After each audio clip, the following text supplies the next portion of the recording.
A gente viu ontem uma cena curiosa, uma cena de 1º de maio, né? Iniciando o 5º ano do governo, uma cena curiosa. O ex-presidente Jair Bolsonaro e o presidente Lula, os dois em ação no mesmo dia.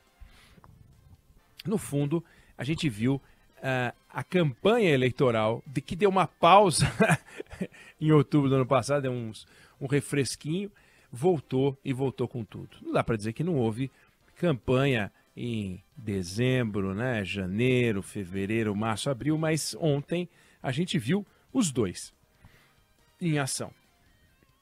E a gente percebeu, e deu para perceber, que, tirando os dois, a gente continua a imaginar quem seria o terceiro, né? Terceira via e tal, é muito cedo para isso, mas os dois se mexeram e se mexeram forte.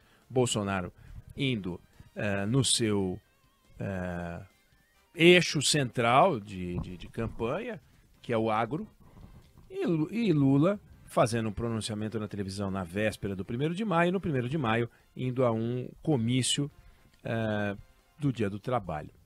E é curioso como os dois exploram o que, claro, cada um entende que são suas virtudes, e falando com o público que entende ser o seu público-alvo.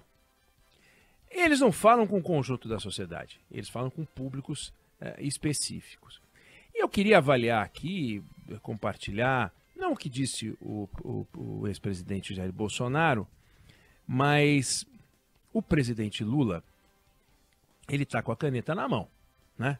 Ele tirou a caneta do Bolsonaro, o Bolsonaro queria ficar com a caneta mais 4 anos, ele tirou a caneta do Bolsonaro por uma margem pequena de votos e pegou a caneta para ele, pegou a cadeira para ele, pegou o Palácio do Planalto para ele.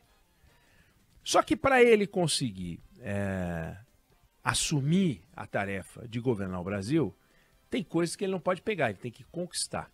O Congresso Nacional, por exemplo, ele tem que conquistar. E, por enquanto, a conquista do Congresso Nacional continua a ser um trabalho difícil e não resolvido. Estrutura para isso tem no governo. Tem relações institucionais, tem Casa Civil, tem Ministério da Justiça, tem os líderes do governo no Congresso, tem os líderes partidários da base do governo, tem uma interlocução que não é ruim com o presidente da Câmara, tem uma interlocução que não é ruim com o presidente do Senado. No entanto, todos os observadores de dentro do governo e de fora do governo entendem que o jogo no Congresso não começou. O governo começou em janeiro, no dia 2 de maio que nós estamos, o jogo no Congresso não começou. E dá para perceber, em parte, pelo discurso do presidente da República, que não fala um A, nem no pronunciamento da televisão, nem no discurso que fez no 1º de maio, em reforma tributária, por exemplo. Ele não fala, mas o dia era dia do trabalho, não vou falar de reforma tributária, vou falar de reforma tributária, não vai fazer muito sentido falar disso. Faz, porque a reforma tributária, ela garante emprego. A reforma tributária, ela é uma forma que o governo encontra de reduzir o custo do Brasil, de reduzir o custo das empresas, de dar racionalidade à produção no Brasil e assim a gente ter geração de emprego, mas ele não deu um A sobre isso. Será que é porque ainda não acredita que tem maioria? Será que é porque ainda acha que a coisa está uma bola quadrada? Ele, no entanto, fez uma opção que é uma opção de falar do governo dele como se estivesse começando, né? Ele lembra que ele está apenas 4 meses, ele lembra que esse país pode voltar a ser alegre, né?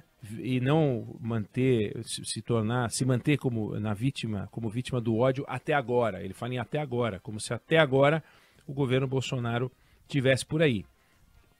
E ele fala de projeto de lei que ele mandou para o Congresso, então projeto de lei, por exemplo, tornando salários iguais de homens e mulheres, que tenham a mesma atividade profissional, um projeto que vai ter que ser muito discutido, é extremamente complexo, mas é um projeto de lei, não é uma medida provisória, é um projeto de lei.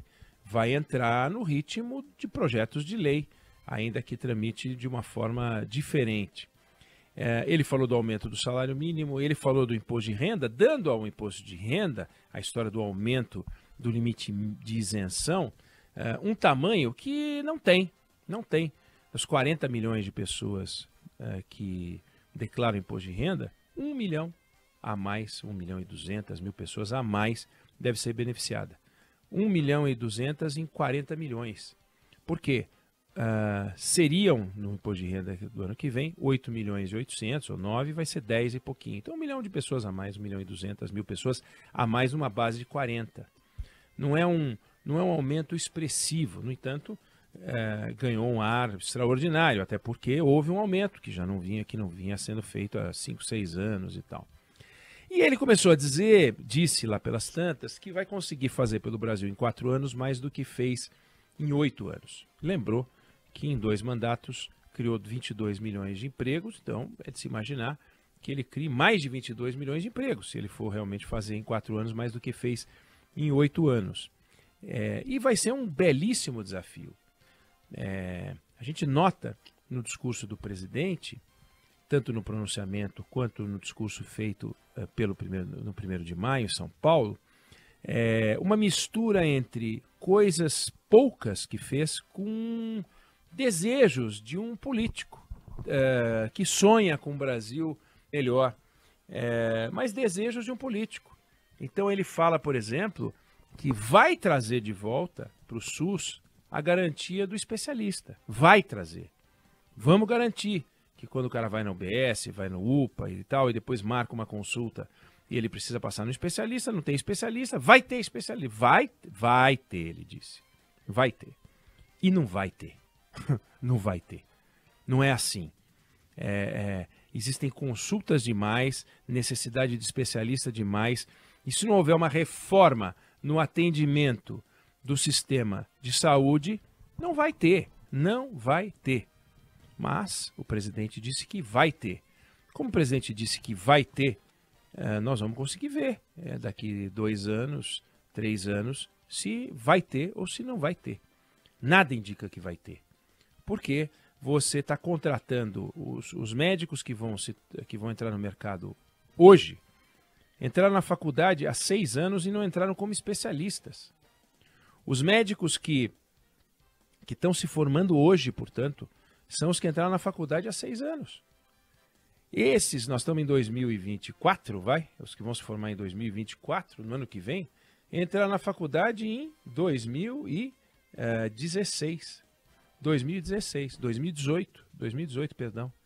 E aí vão se tornar especialistas. Os que estão saindo especialistas hoje, digamos, ortopedistas, né? Não, ele falou em especialistas em joelho, aí é mais do que ortopedista. O ortopedista que depois fez a especialidade em joelho, são 6 anos, 3 mais 3.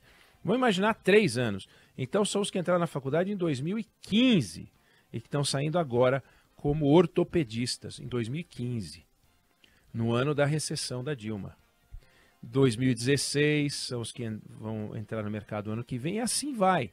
Então, vai demorar muito.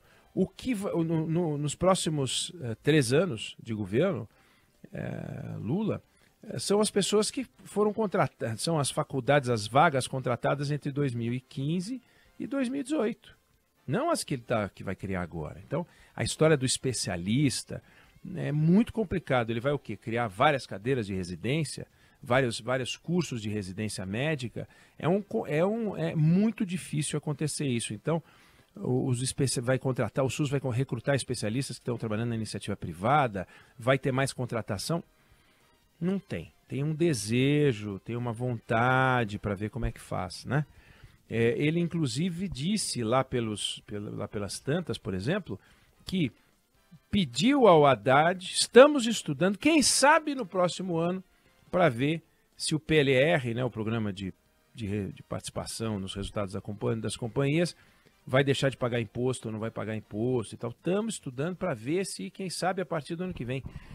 Então, o que pareceu, o que deu a impressão, é que o discurso do presidente traduz a força política que ele tem hoje no Congresso. Pouca coisa entregue, muita promessa para entregar, é disso que está sendo feito o governo Lula.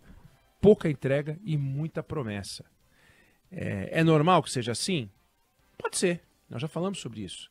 sobre as dificuldades do início de um governo, os desafios para montar a base no Congresso, mas o governo fala, o presidente fala como se muito tivesse feito e não fez, Tem algumas coisas.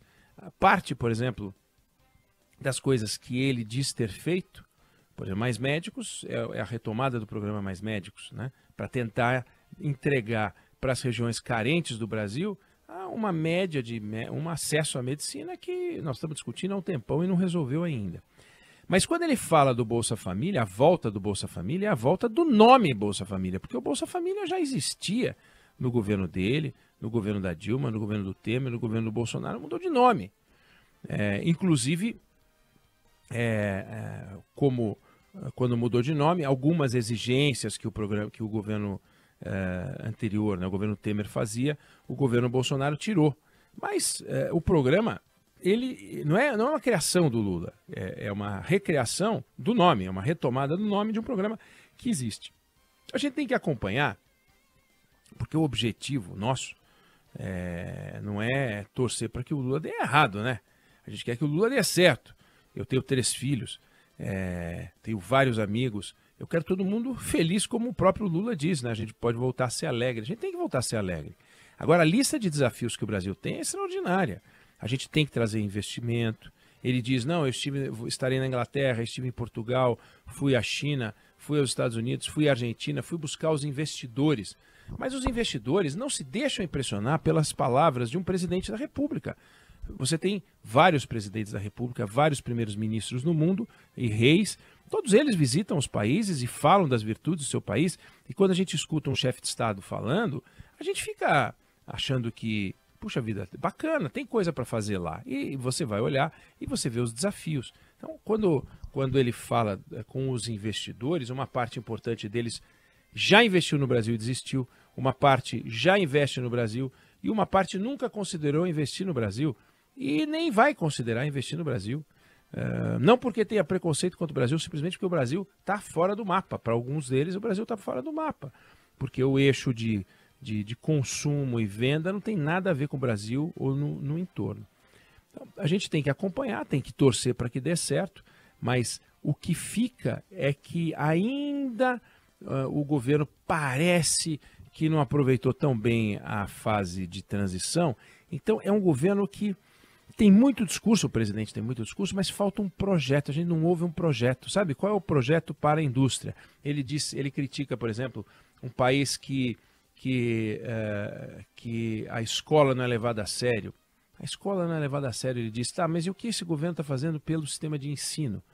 Tinha lá um projeto de mudança do ensino médio, foi suspenso, vamos discutir o que avançou, né? O que avançaremos no ensino médio, o que avançaremos no ensino superior. Nós vamos ficar construindo faculdades e mais faculdades e mais faculdades para criar a falsa impressão de que a gente tem um monte de gente com curso superior no Brasil? É isso que nós vamos fazer? Como é que vai ficar o ensino técnico no Brasil? Qual é a ênfase que nós vamos ter? Nós não sabemos nada, porque o governo ainda está patinando para apresentar a sua cara, o seu formato, o seu projeto. Vamos torcer para que agora, passados esses 4 meses iniciais, embora já tenha ido, né, o marco dos 100 dias, se na hora que a gente completar os 6 meses a gente não vai ter, se a gente já não terá um governo com uma imagem, com um projeto mais arrumado. Dizer que está aí só há 4 meses, daqui a pouco vai dizer que está aí só há 6 meses, depois que está aí só uma gestação 9 meses, depois estamos concluindo só o primeiro ano. Isso dá para levar até quando, né? O tempo é implacável, o tempo do dinheiro, o tempo dos investimentos, o tempo dos PIBs, o tempo das taxas de juros, são implacáveis, não vão ficar esperando a agenda do presidente Lula, do vice-presidente Alckmin, nada disso. A agenda do Arthur Lira ou a agenda do Rodrigo Pacheco. Então vamos acompanhar pelo tom do 1º de maio, tem ainda um governo patinando, a gente espera que ganhe tração e consiga seguir em frente. Eu não sei se essa é a sua opinião ou não, mas é a visão que eu tenho sobre o assunto.